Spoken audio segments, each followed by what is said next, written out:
नमस्कार सांग मैंने हाथी कार्तिक पूर्णिमा भिडियोटा तो देखिए आपने जानीपे आज मुझे कौन आइटम बनैबी। आज तो पूर्णिमा तेणु पियाज रसुण खियाजन बिना पियाज रसुण मुझे शाग भाजी मुझे बंधाकोबी सजना शाग और धनिया पतर गोटे मिशा शाग आज भाजी कारण आज तो कार्तिक पूर्णिमा पियाज रसुण खियाजनी साधारे सब हम एवं आमर शाग भाजा प्रोसेसटा स्टार्ट करवा।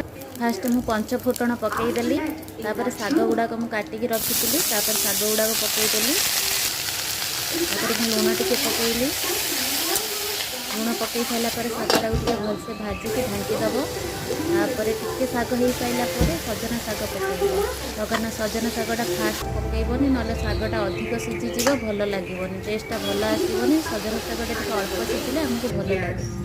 एबे शाग भजा तो सरीगला अपेक्षा करवा कहीं चलतु एबे शाग भजाटा खाईदबा कौन करवा। शाग भजा तो मोर भारी प्रिय आपण मानकर प्रिय कि नहीं आपण मैंने सीना कमेंट रे लिखि कहले।